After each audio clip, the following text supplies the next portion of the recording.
piece there. I'm going to go find Swalwell and get this over with. It's time to do it now. Then we'll see how brave the rest of them are. Either Swalwell or Nadler has to die before the election. They need to get the message. And just not putting up with this again. Our source told us that this was not a one-off conversation, nor was it in jest. Our source told us Stone was talking about taking specific actions on these plans. Quote, Roger spent election day and the months prior calling for acts of violence. It was definitely concerning that he was constantly planning violence with an NYPD officer and other militia groups. In addition to his social media post, Stone denied ever making these comments in a statement to Mediaite prior to our publishing the story. He told us, quote, total nonsense. I've never said anything of the kind, more AI manipulation. You asked me to respond to audios that you don't let me hear and you don't identify a source for. Absurd.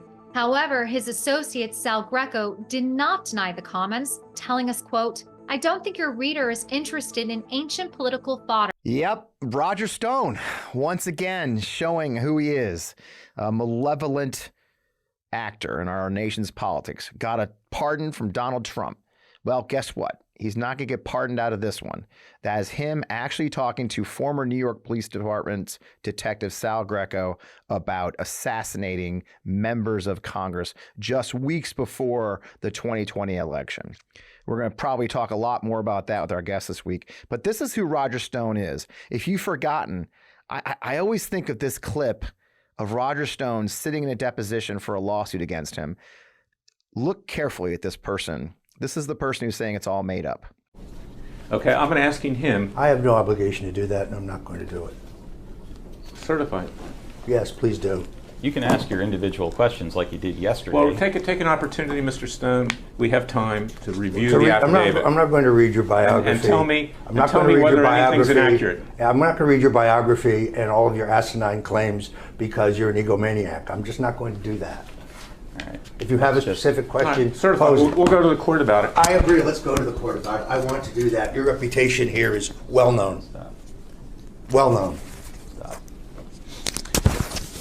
I'm asking you. You can take your time, go through it paragraph by paragraph. saying Tell I'm me if not- anything's inaccurate. I'm not going to do that. We went through this yesterday. We Mr. didn't go. Klayman. I didn't ask it that He way. likes to hear his biography. It makes him feel important. Okay, certified. Yes, please do. I'd like to speak to the judge myself about this. Better do it quick. Before you're disbarred. Stop. Mr. Klayman. No further stop. questions. This deposition is concluded for now, subject to my going back and moving the court to produce all the documents that we requested. Subject to your still being admitted to the bar. Please note that for the record. Yeah, I mean, yikes. The fury, the anger, the hatred, it's almost very, very uncomfortable to watch that. You know, it made me think of another deposition case that was, another deposition that was really uncomfortable to watch. And that, of course, is a case that's relevant as we speak. And that is Donald Trump. Here's just a short clip of Donald Trump, if you've forgotten it. And this has gone back a while because it's actually the E. Jean Carroll case that's in the court this week for the penalty phase. Here's Donald Trump himself in a deposition, just like we just saw from Roger Stone. Read the next, go ahead. That she's not my type? Yeah, because it's not politically correct to say it, and I know that, but I'll say it anyway. She's accusing me of rape. A woman that I have no idea who she is. It came out of the blue. She's accusing me of rape, of raping her. The worst thing you can do, the worst charge, and you know it's not true too. You're a political operative also. You're a disgrace. But she's accusing me, and so are you, of rape, and it never took place. And I will tell you, I made that statement, and I said, well, it's politically incorrect. She's not my type, and that's 100% true. She's not my. Yeah, he doesn't like being questioned, does he? He doesn't like being told that he's wrong at all. Well, once again, we've got the perfect guest to discuss this, right? The E. Jean Carroll case, of course, in court right now. But I got a guy who's actually faced Donald Trump, faced him down, weathered the storm, and won their case. If you remember the Trump University case, there's a great new book about it. So let's just get on with the show.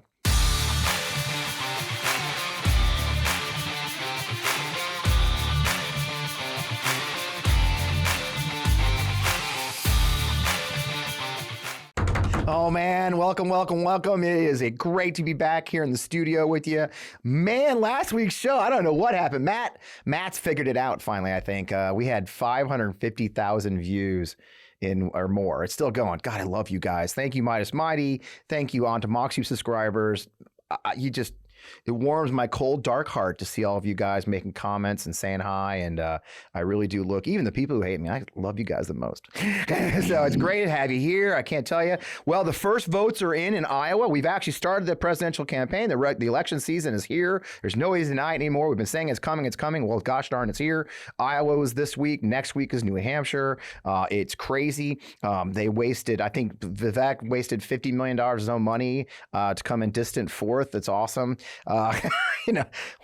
Whatever. Congress continues to waste time and once again is going to the brink of a government shutdown because they refuse to make deals. Once again, you can't trust the House GOP leadership to stick to a deal. A lot of the drama, so it's an interesting time though between these primary dates. We're sort of shifting back to the courts again, right? A whole lot of court stuff came out this week. The drama, Donald Trump left Iowa and flew straight to New York for the penalty phase of his defamation case from E. Jean Carroll. As we record the show, and we're recording on Wednesday, people always ask me, as we record on Wednesday, he is literally in court right now.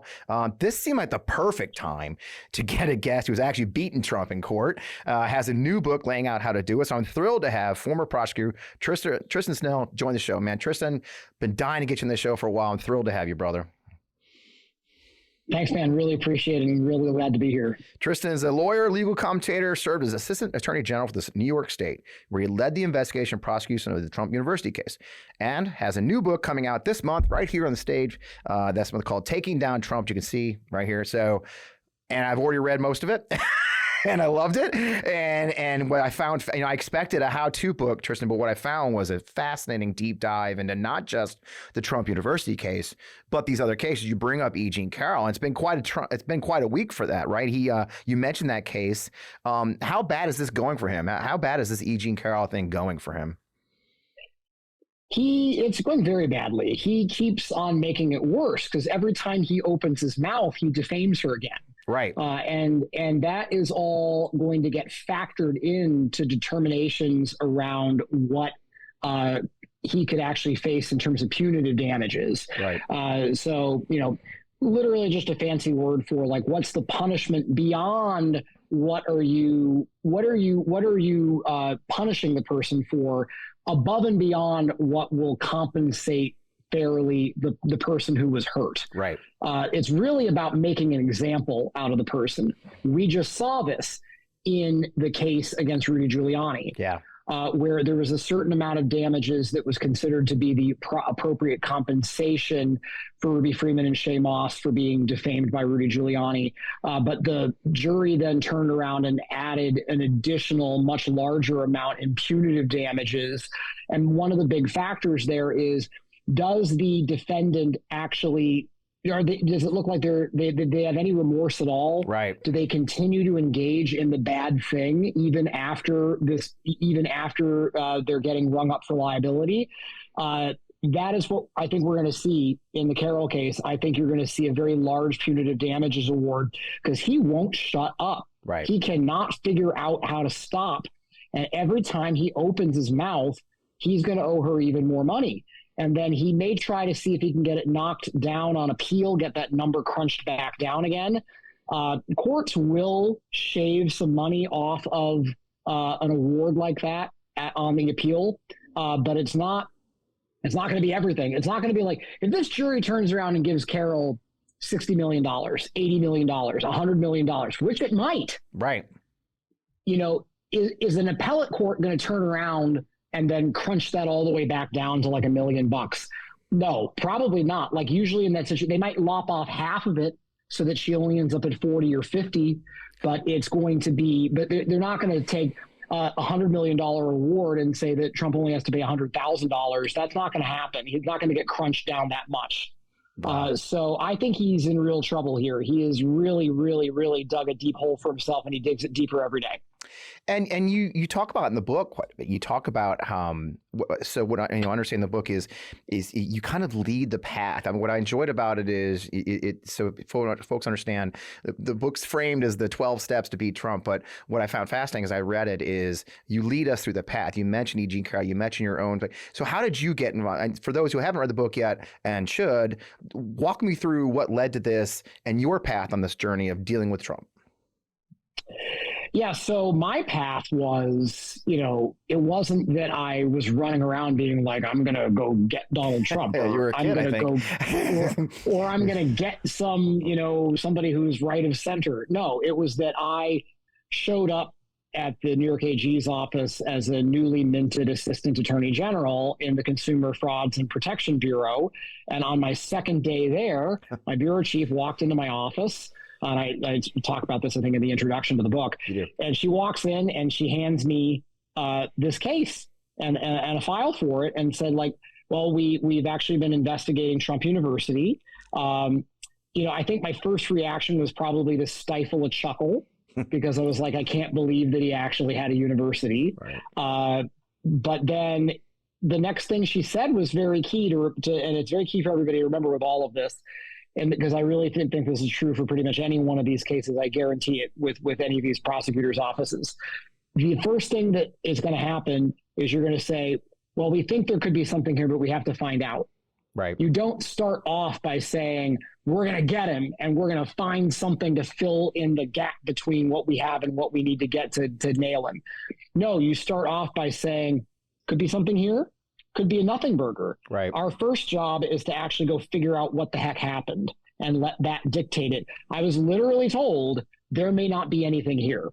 We're not really sure if this case has legs. Right. Go figure out if this case has legs. My first job was to go call up a bunch of New York consumers that had attended Trump University, not the ones that had done complaints to our office or to other offices, but just one of the few things that we did have from Trump, because they stonewalled us so much, was a big stack of all the enrollment forms. Oh. So we had the name, and people had filled these out in longhand. So we had the name and the contact info for all these different people. So I just started calling them up. And that was how the case began in the fall of 2011, my involvement with it. Yep. And it was literally at the beginning was, did something really go wrong here or not? Yeah. And that's where it began. And you got some blowback as soon as you started calling, didn't you? You heard some stuff right away, didn't you? The outpouring I got was just crazy. I mean, people cried, people ranted. I would say that most of my calls went about an hour each when I actually did finally get the person on the phone. There's definitely a lot of calling and a lot of leaving messages and a lot of whatever, and then calling back and so forth and so on. Ultimately did 100 interviews and it was just insane. And I didn't have to ask a lot of questions. I just had to say what happened. And people would just pour out all of this information. And then all I had to do was basically follow up with, I needed to listen, take good notes, and then follow up with not like, how did they really screw you? It wasn't like I was asking leading questions like you do on a cross-examination. I was asking questions like, can you clarify that date for me one more time? Yeah. What was that person's name? So that, it was very much just them going. And pouring themselves out.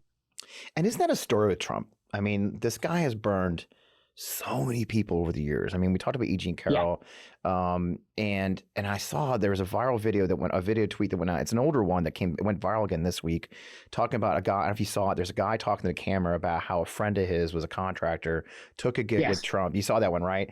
And I did. For those who haven't read it yet, the punchline is this guy got half of what he was owed, paid off his subcontractors, paid off his family's bills, and took his own life.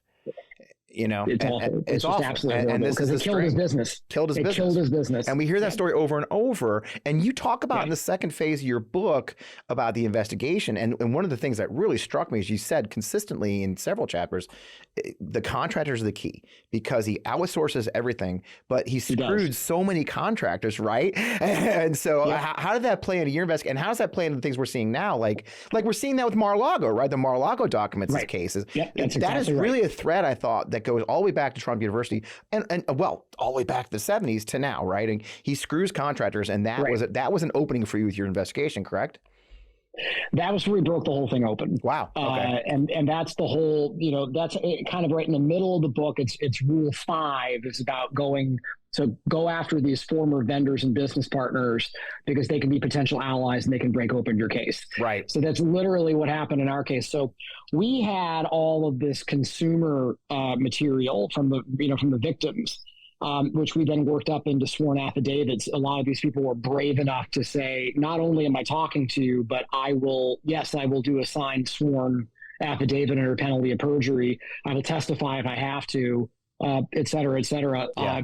A lot of these people were like, look, I am scared, but we've got to do something. That was the refrain I heard from a lot of people. Yeah. And mind you, one thing that's important before we go on is to note, these were his super fans. Right. That's why they did it, right? Like random folks right. that might have been, Trump skeptics. And mind you, also, this was all the way back in Trump University did most of its damage between 2007 and 2010. So it's well before even the birther crap. Oh, yeah. Trump was not that political back then. He was, he was on TV every week on The Apprentice. He was in the tabloids and stuff a lot. He was on TV a good bit, but he wasn't really regarded as being a political figure at all, or very little at that point in his life. But he was literally taking, but these were not people that were like kind of met on Trump or saw him as a buffoon or a carnival barker or whatever. These were the people who loved him. That's who he was targeting, and that's who showed up, and that's who he ripped off. And I still find a lot of parallels to this day with what he did in Trump University is what he's doing at scale with MAGA. Yeah. If you know anybody who's a real MAGA diehard, they've been conned. Right. They have been tricked into thinking that this deeply selfish human being cares about them and cares about America when none of that is true. He only cares about himself. So I can look at some of these MAGA folks and say, look, you can have your right-wing views. I may disagree with them. We can disagree on policies. We can disagree on worldview, lots of things. But the kicker is that where I will constantly go is that you may have those beliefs, but I don't think Trump does, and he definitely doesn't believe in you. He doesn't have your back. He's there to pick your pocket. That's what he's there for. He's just a liar and a sociopath.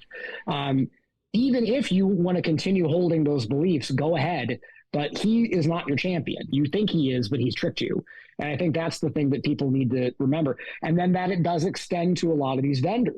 Yeah. And he's been doing this for decades to people. He did it back when he owned his casinos in Atlantic City. So Rule 5 of the book gets into all this. We had all this victim material, but we needed to corroborate it. The victims were saying one thing, but then we thought it was too easy for the Trump people to say, well, that's not what any of the instructors said at these seminars. Right. Because what you had was a seminar. It was often held in like a hotel ballroom. It was structured kind of like a class, but what it really was like a motivational speaker, wealth creation seminar. Right. Just wrapped in Trump branding. Right. And all the victims were saying, well, I was told this, I was told this, I was told this. These things were all turned out to be lies. Then we needed to corroborate that. There had been transcripts recorded of all of these sessions. There were tapes that then were transcribed. They were doing it to maximize sales. So if they had a seminar that had a really good upsell rate, they would then share it within the company to say like, wow, you got a huge conversion rate on this one. Everybody take a look, see what he was doing right. Probably a pretty standard practice for this kind of stuff. Yeah. At any rate, we had tried to get more of these transcripts from Trump and his lawyers, and they gave us 5. There had been hundreds of these seminars held over this 3-year period, and a bit beyond that. So we knew there were hundreds of transcripts lurking around somewhere. We just didn't know where to get them. Yeah.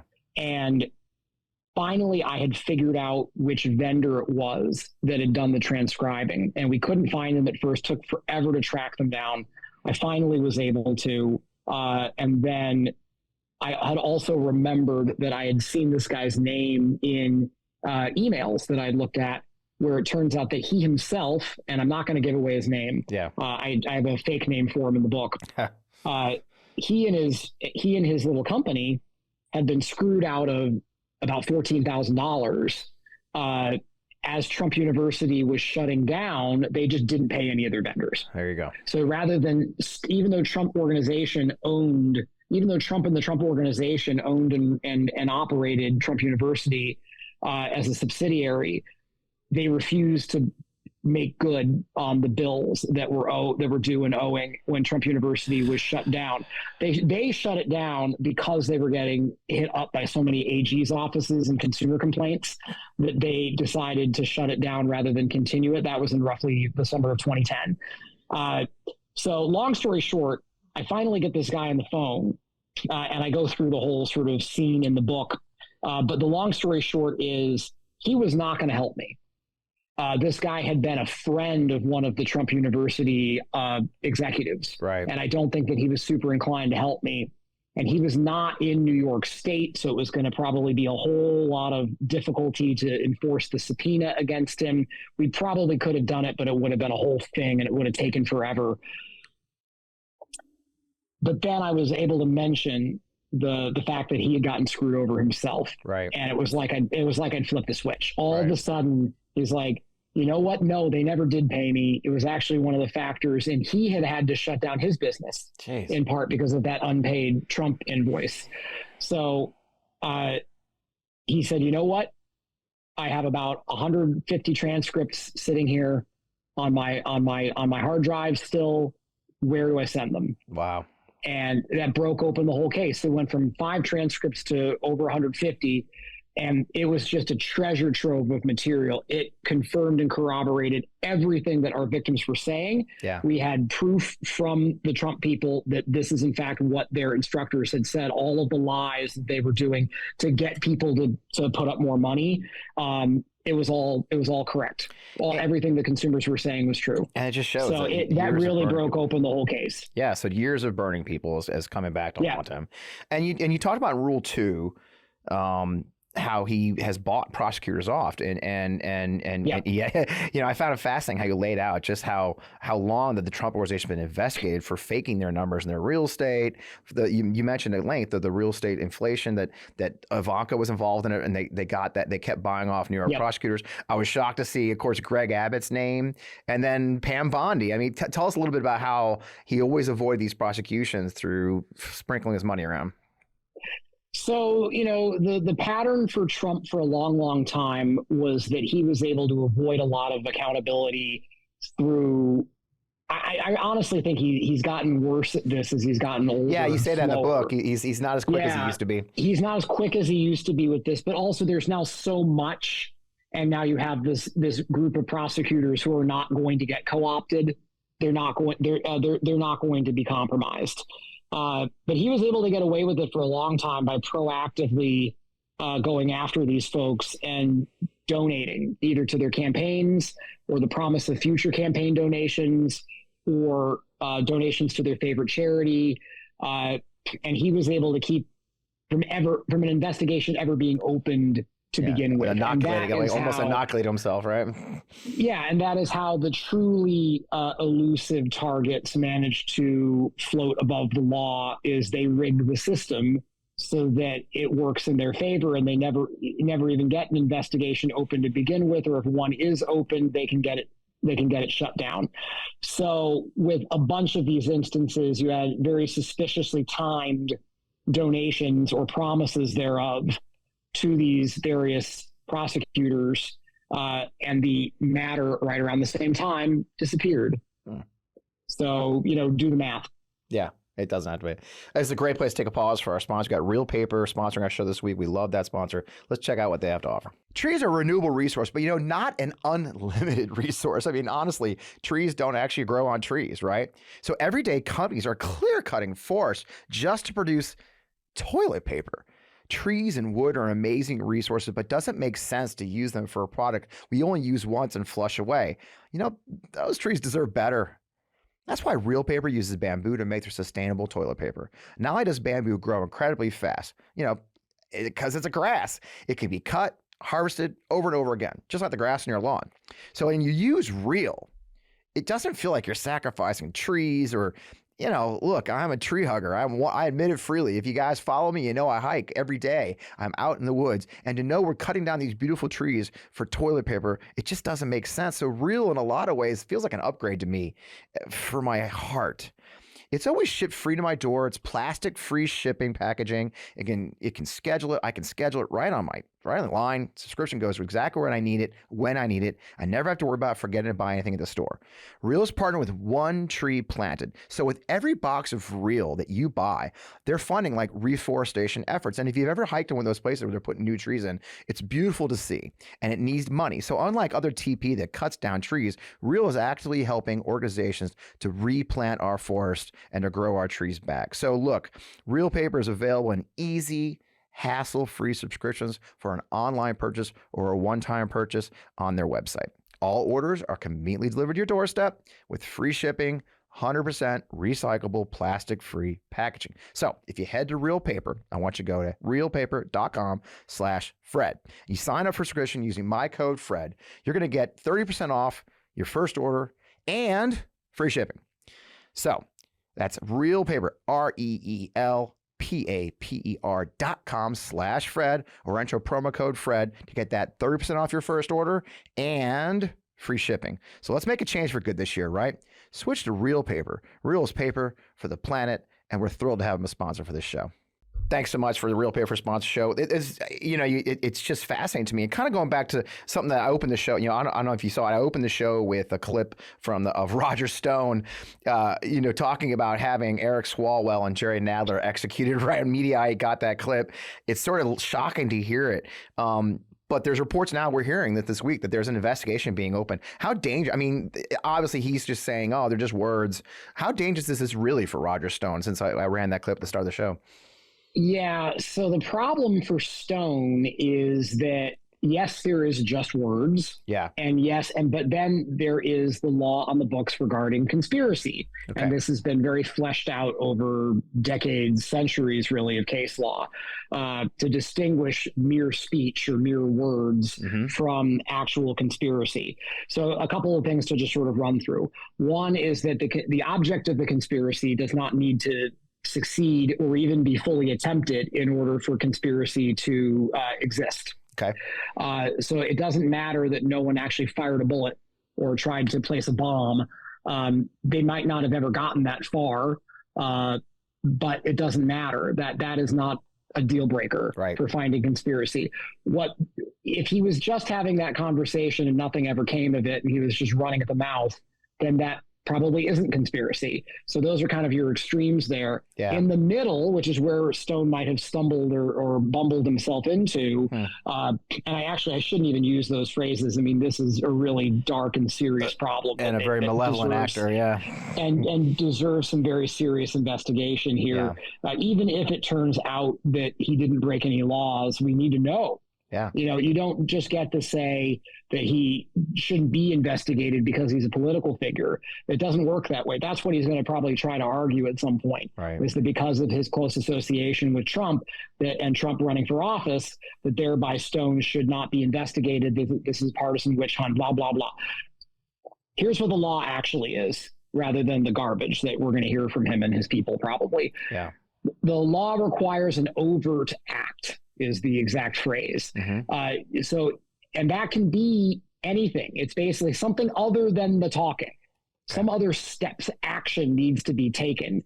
That action could be as simple as did one of them, and by the way, it can be of anybody who then was looped in on the conspiracy. So we know Sal Greco. So Sal Greco, we know about the two of them, about Greco and Stone, right? There could have been others. If any member of that conspiracy went and did something like, did they go look up what Swalwell's schedule was or what Nadler's schedule was? Did they go look into the feasibility of mailing an explosive device? Yeah. Did they try to get somebody's address, like their home address, whatever? Anything that they did to then well, let's see, we have our, to-do list of like things we need to do to carry out this assassination. Did they actually get going on the to-do list? I mean, I know I'm kind of making light of it, but that is really kind of what it is. It's yeah. Okay, if you're going to be taking out these actions in order to pull off some crime, did they actually, if it's that the conspiracy is to rob a bank, did they go and buy ski masks? Right. That's enough. Wow. That's an overt act. Wow. You went and bought the damn ski masks. Wow. Did they go case the bank Yep. and walk around the block and figure out where are we going to put the getaway car, whatever? Any of that planning is an overt act as far as criminal law is concerned.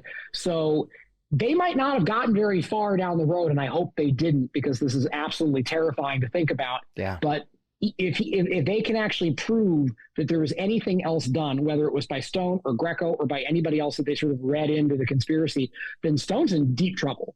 Wow. This is not a joke. Like, federal conspiracy law is like, it's not a joke, and the penalties are very severe. And it would be ramped up, ratcheted up higher because it's public officials. Yeah. This would be a severe thing for him to have done if in fact he did it. Wow. It just makes, and he's a very bad person. And going to those conspiracies, it does lead us back to the Trump case, right? The Georgia RICO case. Yep. A lot of those actors are making points that, well, nothing, we didn't stop the election, but you kind of touched on it right here in this conversation with their RICO law is the same thing, right? They didn't have to actually accomplish anything. And they clearly they did overt things. They did go into the county and look at the machines, right? So we've seen the overt acts, right? Am I accurate to assess it that way? Yes. Yeah. The fake elector scheme was an overt act. Yeah. Definitely the Coffee County vote machine thing. That was an overt act. Mm-hmm. The call to Raffensperger, I would argue, was an overt act, because even though those were words, it was an action, because it was words pressuring a public official to break his oath. That's what that was. And the other calls that he and other people placed to other election officials in Georgia and other states, where they were trying to get them to kind of fudge the numbers. So he can say those were just words, but it doesn't work that way. Sometimes the kingpin's rarely the person who pulls the trigger. Right. The kingpin's rarely the person who flips the switch to detonate the bomb. Right.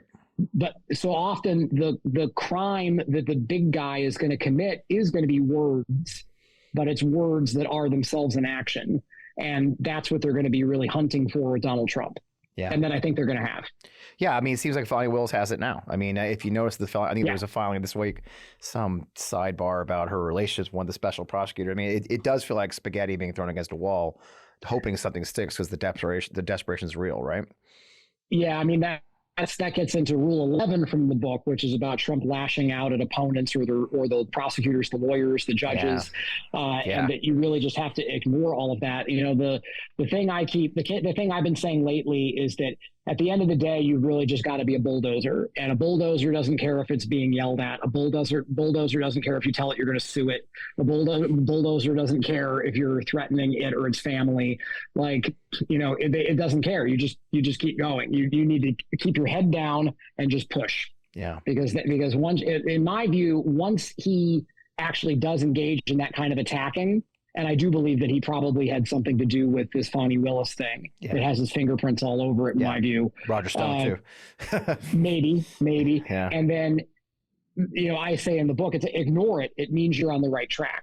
It means that you actually got him. Like you scored points. You scored hit points against him. He's lashing back out because you hit him. Mm. So you actually did hit the target. That's how you know. Because if he wasn't attacking you, he's not going to go attack you if you didn't actually score hit points on him.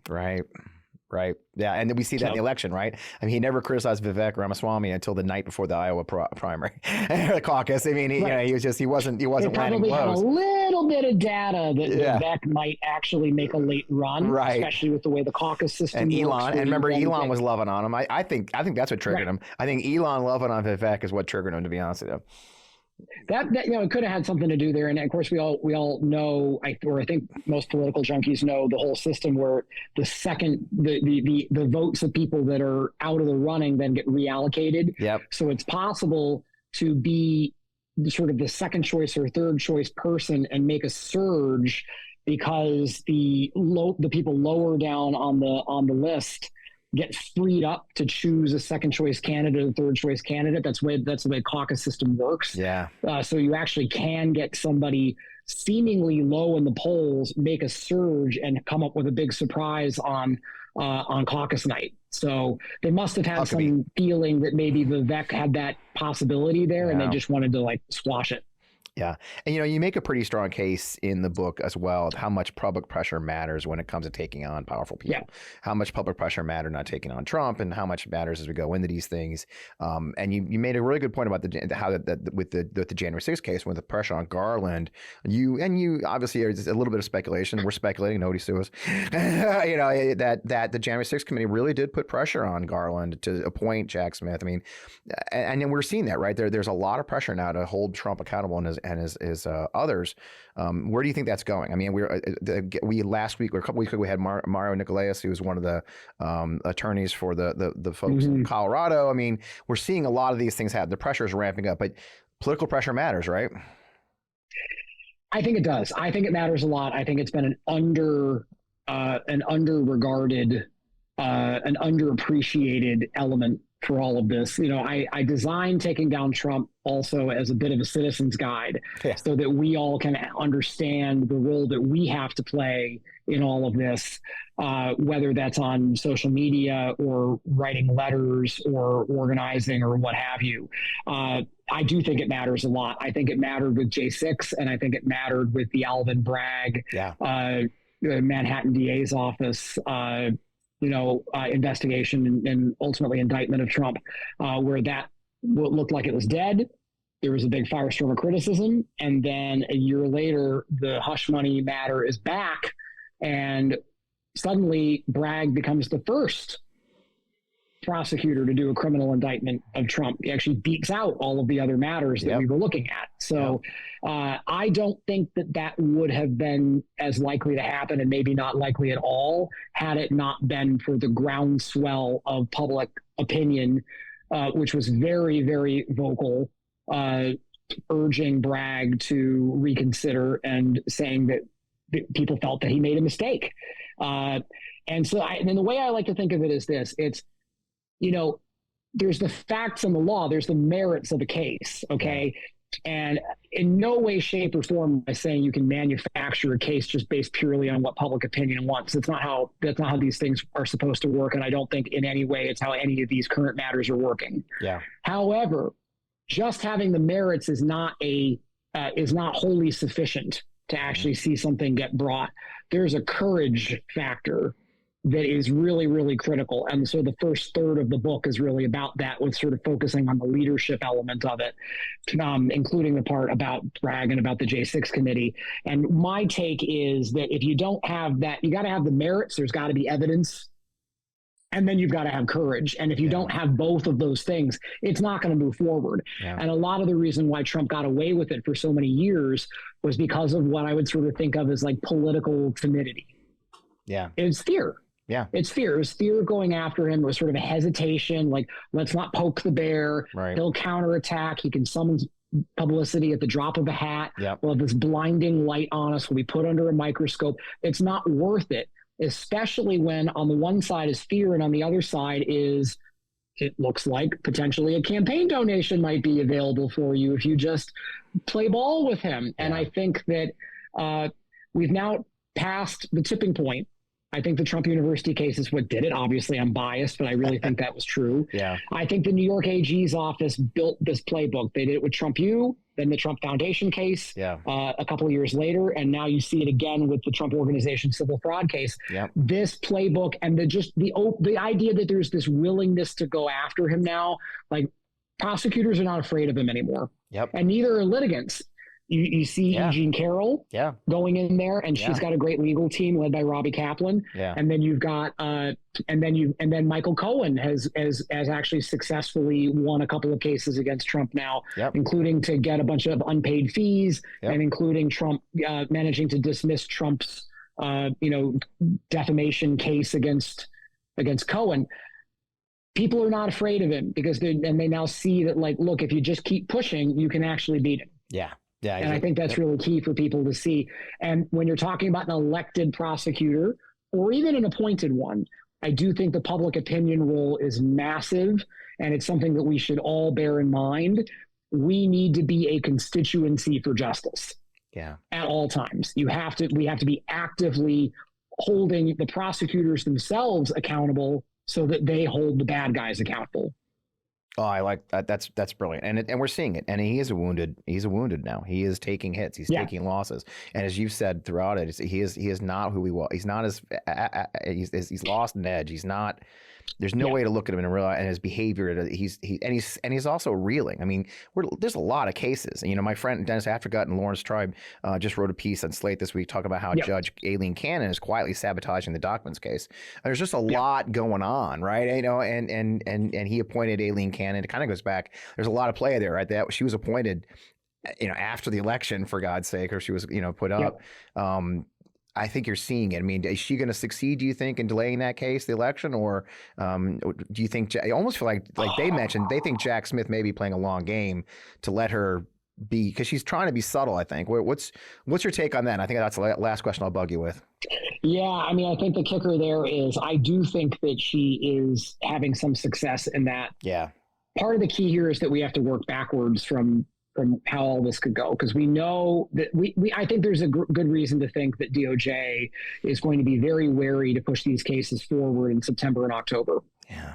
I worry deeply that they're going to have that sort of blackout period before the election where they're just not going to want to do this. They haven't said it yet that it will apply to these cases that have already been filed, but I'm worried that it could. Yeah. And we need to be worried about that. So the way to think of this is you probably want to see Trump get sentenced before Labor Day. Yeah.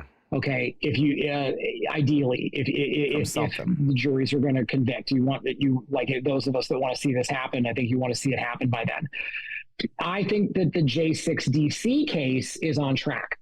And I think that one can generate convictions by early May, and I think we could see sentencing by like August. Wow. I actually think we could get there in time. Wow. I don't know if we're going to get there in time on the Florida case now. Yeah. Now, that doesn't mean that it's not going to happen, but it may mean that we don't get where we ideally would want to get.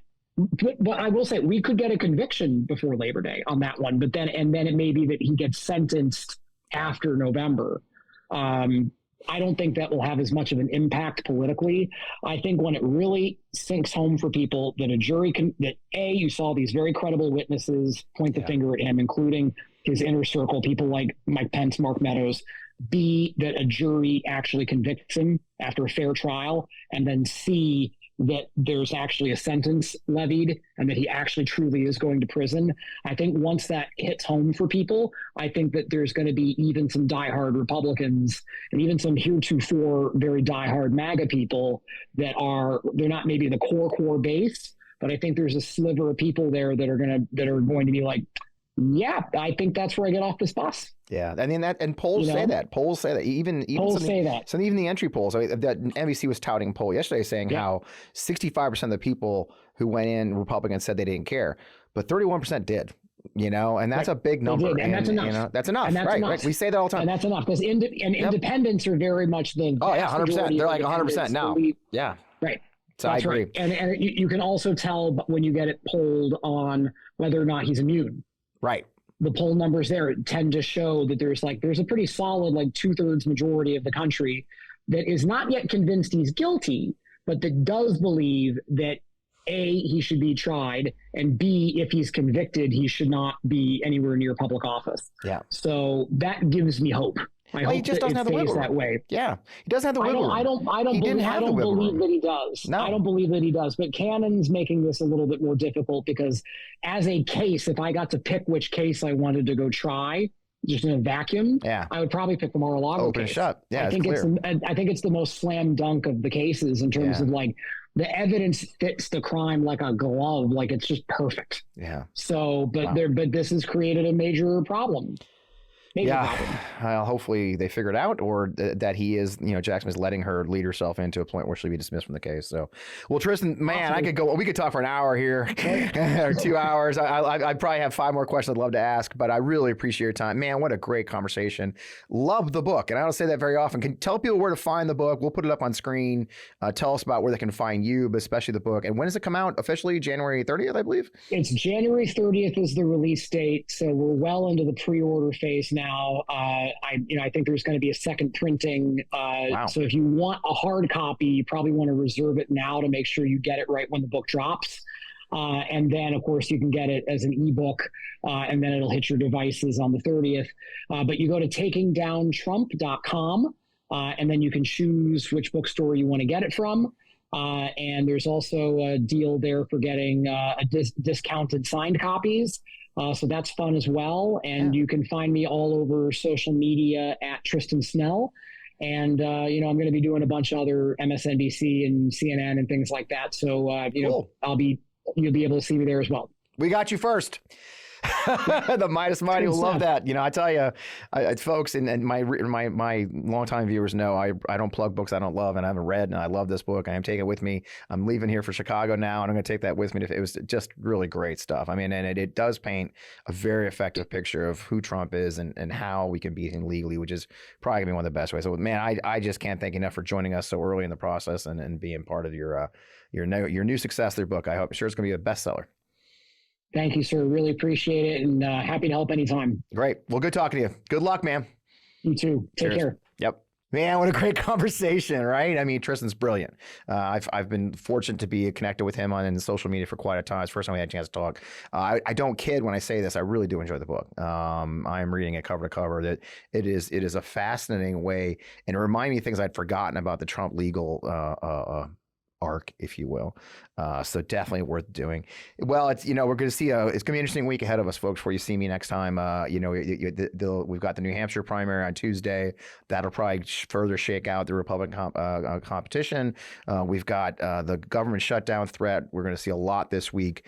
You're seeing it, folks. You're seeing it all the time. How we cannot trust Republican leadership to stick to a deal that takes care of the American people. They're just not interested in governing. They're just not. So we're going to have to fight. Now, look, things are better. Okay. The numbers are really looking good for Mr. Biden right now. President Biden's, the polls are starting to show him winning all the time. Things are going our way, but the work has to be done. We will win. Everybody's getting excited about the Iowa caucus results, how Trump made a landslide. 50,000 people is all that showed up to vote for him. And that's 50,000 out of 700,000 registered Republican voters. 700,000 registered Republicans exist in Iowa. Only 50,000 came out for the caucus to vote for Trump. Okay. It's like 2.5%. So he is weak. He's made it his thing that he's 95% of the Republican Party loves him. He is the king. And only 50% voted for him, 51%. So have faith. Doesn't mean we got to do the work. Folks, we're going to have to do the work. That's why, as you know, I'm chairman of the Forgotten Democrats. We are really ramping up now. We're starting to send out emails again, and we're going to have a town hall soon. I'm very proud to be part of the Forgotten Democrats, what we're doing there. I'm the national chairman, of course, because our goal, again, is to help those Democratic nominees in those tough places, the Democratic nominees who never even made $200,000 in the race in that district last time, the Republican didn't have any competition. As you've heard the number a bunch of times, 149 members of this Congress barely had an opponent. That is unacceptable. So it's our first year doing this. It's our first cycle doing this for Forgotten Democrats, but I'd love to have you join. It's very simple. You can see on the screen, ForgottenDemocrats.com. Or you can text Fred to 33777 and join our email list and find out what's going on with that. In the meantime, things are getting interesting in life, as you know. As we mentioned, Mike Flynn's still suing me. They've updated their lawsuit, guys. You'll love hearing this one. They've updated the lawsuit and dropped 2 of the 3 tweets that he accused me of defaming him in. He's down to 1 tweet now. I don't want to tell you what that is, but it comes down to 1 tweet. Guess how much they're asking for? They want $150 million. Now, if you look at the show today, Tristan was talking about how Trump may win an astounding, E. Jean Carroll may win an astounding $100 million, but the courts may reduce that. Amazing $100 million. For all the things, the hundreds of comments, the hundreds of attacks he's made at E. Jean Carroll, I'm being sued by disgraced former General Mike Flynn for $150 million for one single tweet. And that's the MAGA system. That's what they're doing, folks. They're suing people to shut them up. They're suing people to make easy money, thinking my insurance company is going to give them an easy money. We fight back. Just like Tristan said, we weather the storm. I don't care what they throw at us. It's all false. It's all false. So you heard a great talk today about staying in the fight and how it's worth it. So with that, as always, you can find me at FP Wellman I am still on X. I know some people hate that, but that's where the fight is. Of course, you can always find me on Threads. I'm really loving Threads, FP Wellman Official. And my Instagram has been getting a boost lately, FP Wellman Official. As you know, our YouTube channel for the show is On Democracy Pod, at On Democracy Pod on the podcast on YouTube, On Democracy Podcast on YouTube, and On Democracy Pod on Twitter. We'd love you how you follow those channels too. You can get the show early. We're going to start adding a lot of our content that we've put on the Midas Touch that's been there for a long time. It's hard to find. We'll start putting all of our content up on the On Democracy Podcast channel on YouTube, so you can find us all there. In the meantime, the fight continues, folks. I hope you're weathering the cold spell that's going through our whole country. I cannot wait to see you next week. Remember, like, subscribe, leave a comment, share it with your friends, say hi. In the meantime, let's keep up the fight.